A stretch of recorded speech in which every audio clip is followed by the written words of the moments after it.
School, a second home. A place to learn and develop not only knowledge and skills but also stupidity and senselessness. I don't have much memories during my kindergarten years aside from playing around, peeing my pants, and then going back home to watch anime in the afternoon. I went to a private Catholic school and we were given a journal to write on for class. At the front page was a calendar for the whole year, and I remember talking with a little girl in class and writing each other's birthdays on our journals. I guess I was that smooth of a kid back then. When first grade came, I was so excited because we get to have a computer subject and we get access to the computer room. It was one of my unforgettable moments of the school because of the thrill I got for finally being able to use a computer for the first time. These were, I think, Windows 95 computers that looked like a stack of boxes with a screen. After first grade, I transferred to a public elementary school. Life at the public school is quite different. There was no computer room and has far more students. Although it wasn't as neat as the private school, I feel like people were livelier in public. Unlike my previous school, we can go in and out whenever we want. We can even play with dirt during breaks and the teachers won't give a shit. My mom brings me food at noon and after lunchtime lets me play around with other kids while she chats with other parents. I played hard until I get so filthy she had to change my clothes and freshen me up for the second half of the school day. That was pretty much my everyday in school for the next 2 years. In every class, there was one ultimate classmate that everyone fears, like some kind of a mafia boss who gets whatever he wants. Being a new kid in school and not knowing any better, one day I decided to challenge him, thinking probably to steal his influence and power. As I was approaching to assert my dominance, he pushed me away and I stumbled to the ground. There was one time in 3rd grade that I heard someone told that there were no classes the next day, probably from one of my foolish classmates, so I told my mom. Unlike private schools, classes in public schools could get cancelled the next day randomly for whatever specific reason, such as mosquito fogging, or the school will be used for an event, or the chalkboard is wet, or whatever. I didn't go to school the next day, all thinking it was a legitimate announcement.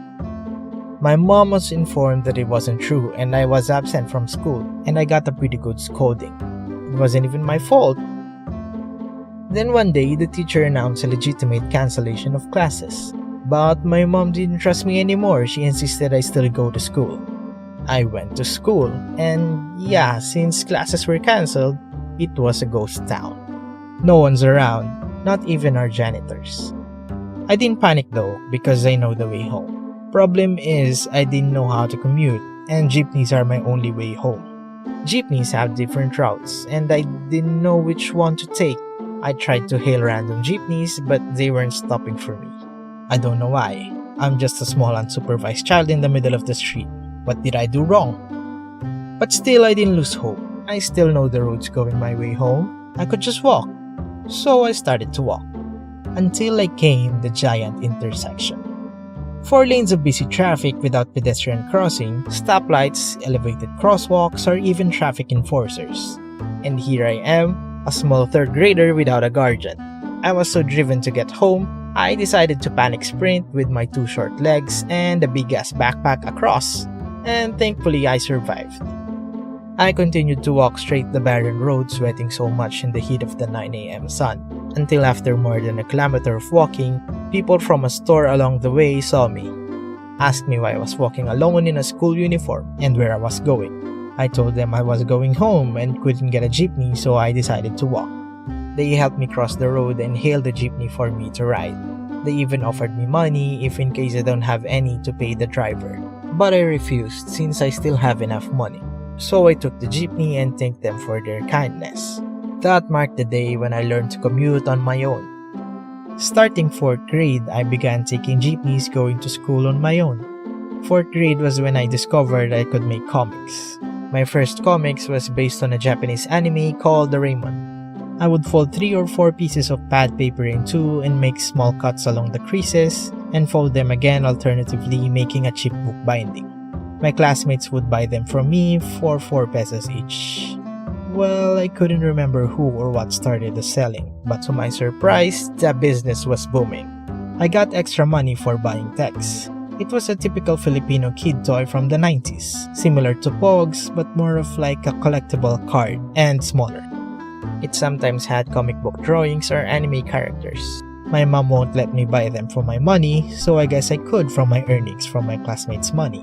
Some days passed, the parent probably knew about my business and my buyer stopped getting them, so I also stopped making the comic books. When we're not playing text, we do role-playing games. Sometimes we pretend as characters from Dragon Ball Z because it was really popular and cool. Do you still remember how Dragon Ball characters fight?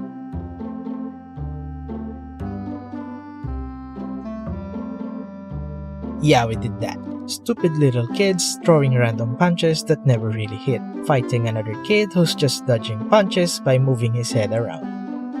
5th grade was when I was given a class officer role for the first time. Every classes in grade school had student officers, a president responsible for leading the class, vice president, secretary for writing lessons in the chalkboard, treasurer for keeping funds, a public relation officer for doing really nothing, I guess, and sergeant at arms for keeping the peace and quiet. I was given a sergeant at arms role, and since it was my first time, I really put my heart into it. By the way, before all this happened, I am one of the famous class troublemakers. As I was keeping peace and harmony in class, one silly classmate decided to make noise. So I took matters in my own hand and grabbed one stainless steel pencil case and hit him hard in his head. It was really hard, he cried, and I got in trouble. Instead of keeping peace, I ended up only causing more chaos. It turns out I'm not really fit for that role, so I avoided doing any peacekeeping for the rest of my term. The back of our school is a public memorial park. One time, we dared ourselves during one lunch break to go in just for laughs and a pretty good scare. One friend decided to shout and instantly sprint back cause he said he heard something. So we little freaks also panicked and followed. But thinking about it now, it's just too funny and embarrassing. In the middle of the day, there we were, a bunch of kids screaming our lungs out and running about. There were also times during class when a burial is taking place. A sad farewell song suddenly plays and interrupts the discussion. We didn't really know how to react to that, so there was a really long awkward pause from the whole class and the teacher. My elementary memories really are something stupid, but something to hold in mind. I am the silly person I am now because of those.